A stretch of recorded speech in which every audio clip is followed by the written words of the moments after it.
خواب کی تعبیر کیا ہے؟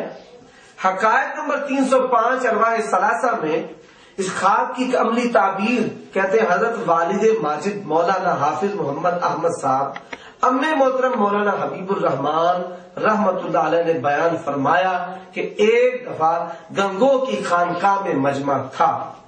حضرت گنگوئی اور حضرت نانوتوی کے مرید اور شاگرد سب جمع تھے اور یہ دونوں حضرات بھی وہیں مجمع میں تشریف فرما تھے کہ حضرت گنگوئی نے حضرت نانوتوی سے محبت آمیز لہجے میں کہا، فرمایا یہاں ذرا لیٹ جاؤ.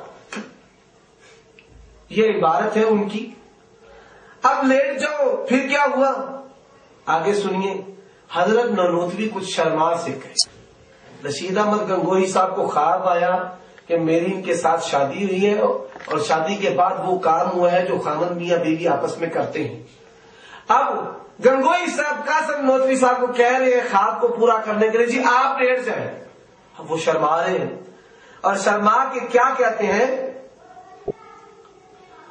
مگر حضرت نے پھر فرمایا کہ آپ لیٹ جائیں. وہ شرما گئے. گنگوئی صاحب نے کہا لیٹ جائیں تو مولانا بہت ادب کے ساتھ چت لیٹ گئے. حضرت بھی اس چار پائی پر لیٹ گئے. کون حضرت؟ رشید احمد گنگوئی صاحب. اور مولانا کی طرف کروٹ کو لے کر اپنا ہاتھ مولانا کی طرف کروٹ کو لے کر، یہ انتہائی عام فہم عبارت ہے کہ تشریح کی ضرورت نہیں، مولانا کی طرف کروٹ کو لے کر ان کے سینہ پر ہاتھ رکھ دیا جیسے کوئی عاشق صادق اپنے قلب کو، دل کو، اللہ رے اللہ، اپنے دل کو تسکین دیتا ہے. اب اگلا جو جملہ ہے اس کو سماعت کریں. اور یہ جملہ بیان کرتے ہوئے مجھے شرمندگی ہو رہی ہے کہ مخالفین جو اسلام اور اسلام کے نام پر مولویت کے دشمن ہیں وہ کیا کہیں گے کہ مولویوں نے یہ کچھ لکھ رکھا ہے. اگر یہ عبارت آج کسی انگریز کے ہتھے چڑھ جائے جو تم چھاپ رہے ہو اور جو تمہارے قادرین نے لکھی ہے اور جس کو ارواح ثلاثہ قرار دیا ہے، کہتے ہیں مولانا ہر چند فرماتے ہیں کہ میاں کیا کر رہے ہو، یہ لوگ کیا کہیں گے. اب اندھے عقیدت مند ہے، اندھے عقیدت مند مریدین پاس ہے.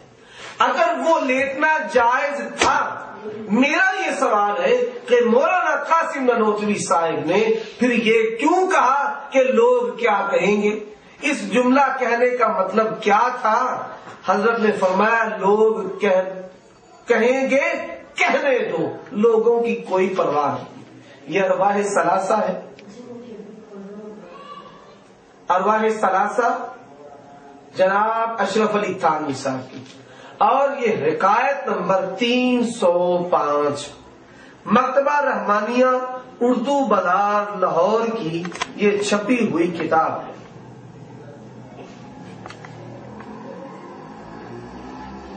اب یہ فیض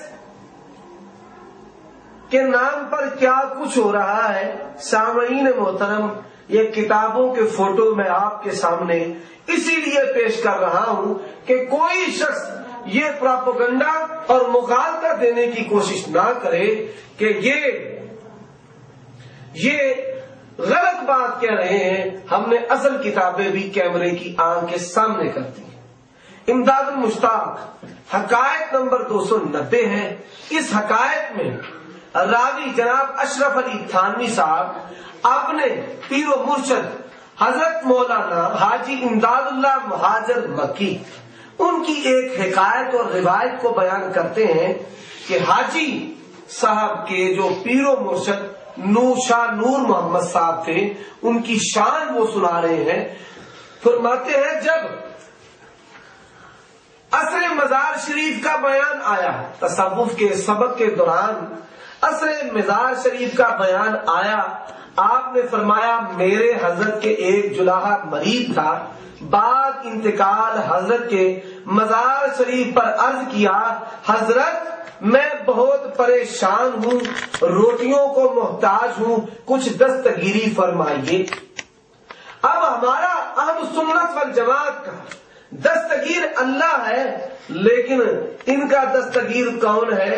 ان کا دستگیر یہ غیر اللہ مرنے کے بعد قبر پر جا کر شاہ نور محمد کی ایک جلاحہ وہ کہہ رہے کہ میں روٹیوں کا محتاج ہوں، میری دستگیری فرمائی۔ حکم ہوا، اب یہ حکم کہاں سے ہوا؟ قبر سے، کہ تم کو ہمارے مزار سے 2 آنے یا 8 آنا روز ملا کرے گا۔ ایک مرتبہ زیارت مزار کو گیا، کون؟ حاجی امداد اللہ مہاجر مکی، جو سید الطائفہ جو بند ہے، حجت اللہ فی الارض ہے، اللہ کی نشانیوں سے نشانی ہے، اور ان کے عقائد وہی عقائد تھے جو اہل حق کے عقائد تھے۔ اللہ اگر یہ اہل حق ہے اللہ رے اللہ، تو پھر باطل کیا ہے؟ میں یہی ان سے سوال کرتا ہوں۔ قبر پر جا کر کہا جی بھوکا ہوں، دستگیری کرے، روٹیوں کا محتاج ہوں۔ اب قبر سے آواز آتی ہے دعا نے یہاں سے ملا کریں گے، دعا نے یہاں سے ملا کریں گے۔ اب دعا نے، میں کہتا ہوں یہ حقائق ایسی وضیح ہے، ایسی عقیدے کو باطل کر دینے والی اور شرکی عقائد ہے۔ رسول اللہ صلی اللہ علیہ وآلہ وسلم کی ہستی سب سے زیادہ فیوز اور پر اثر شخصیت تھی۔ اگر اللہ کے پیغمبر صلی اللہ علیہ وآلہ وسلم اس دنیا سے رخصت ہوئے اور اگر اللہ کے پیغمبر کے نزدیک یہ چیز روا ہوتی تو باغ فدق اور مسئلہ وراثت کا جھگڑا نہ ہوتا، بلکہ سیدہ فاطمہ قبر سے جا کر ہی رسول اللہ صلی اللہ علیہ وسلم سے مال وصول کر لیتی، ابو بکر صدیق رضی اللہ تعالیٰ عنہ سے مطالبہ نہ کرتی۔ یہ کیسی عجیب بات ہے۔ اور پھر کہتے ہیں حاجی امداد اللہ مہاجر مکی صاحب، حکم ہوا کہ تم کو ہمارے مزار سے 2 آنے یا 8 آنا روزانہ ملا کرے گا۔ ایک مرتبہ حاجی امداد اللہ صاحب کہتے ہیں میں زیارت کو گیا، وہ شخص بھی حاضر تھا، اس نے کل کیفیت بیان کر کے کہا مجھے ہر روز وظیفہ مقرر یہی قبر سے ملا کرتا ہے۔ کیسی کمال کی بات ہے۔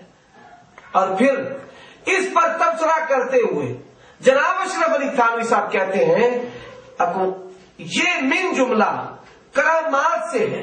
اللہ یہ کیسی کرامت ہے اللہ رے اللہ، کہ جس میں غیر اللہ سے استغاثہ کیا جا رہا ہے، روٹی مانگی جا رہی ہے۔ اللہ کہتے ہیں وَمَن يَرْزُقُكُم مِّنَ السَّمَاءِ وَالْأَرْضِ، جو کروٹ بدلنا نہیں جانتے ہیں، یہ ان کو مشکل کشا مانتے ہیں۔ بریلویوں پر کفر کے فتوے لگانے والے، شرک کے فتوے لگانے والے، لیکن ان کو اپنے گھر کے کفر اور شرک کی فکر نہیں۔ جب کفر اور شرک آ جائے تو پھر اس کو کرامت کا نام دیتے ہیں۔ یہ ہے ان کی کرامت۔ اب آگے سماعت فرمائیں۔ سوانح قاسمی ہے، جلد نمبر 2 صفحہ نمبر 29۔ سوانح قاسمی میں جناب مناظر احسن گیلانی صفحہ نمبر 29 پر، یہ سوانح قاسمی ہے، صفحہ نمبر 29 پر ان کے مسلک کو لکھتے ہیں کہ بزرگوں کے مزار پر جایا کرتے تھے، دعا کر کے چلے آتے۔ آگے صراحتاً اپنی یہ شہادت قلم بند کی ہے کہ سوائے اولیاء اللہ کے قائل ہیں، یعنی کہ یہ جو ان کے مظعومہ ولی ہیں یہ قبروں میں سنتے ہیں، اور قائل ہی نہیں بلکہ آگے لکھتے ہیں اگر اکیلے کسی مزار پر جاتے اور دوسرا شخص وہاں موجود نہ ہوتا تو آواز سے عرض کرتے کہ آپ میرے واسطے دعا کریں۔ اب قبر والے کو کہنا کہ میرے لیے آپ دعا کریں، یہ قبر پرستی نہیں تو اور کیا ہے؟ یہ ہے اہل سنت والجماعت، حنفی، دیوبندی، یہ ہے دین کا دفاع کرنے والے یا دین کو تباہ کرنے والے۔ اسی طرح سوا نمبر 30 ہے، سوا نمبر 30 پر یہ کیا لکھتے ہیں؟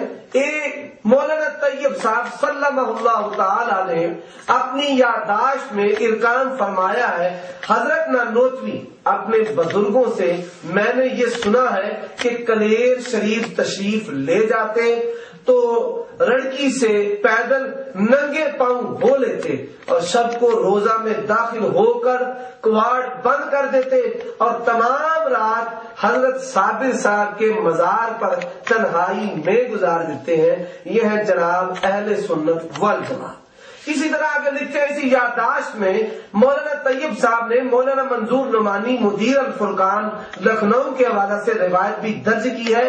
وہ کیا ہے؟ کہتے ہیں ایک دفعہ سیدنا الامام الکبیر اسی راہ سے بیل تانگے پر گزر رہے تھے. جوں ہی تانگا اس جھاڑی کے سامنے پہنچا تانگا کو رک جانے کا حکم دیا اور اتر کر اینٹوں کے اس ڈھیر کے قریب پہنچے. مراقب ہو گئے. مراقبہ سے فارغ ہو کر تانگا کی طرف جا رہے تھے اور زبان پر بے ساختہ یہ الفاظ جاری تھے: اللہ اکبر، بہت ہی جلالی آدمی ہے.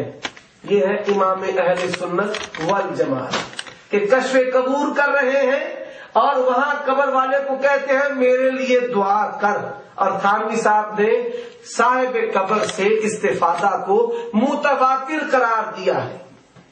اسی طرح جناب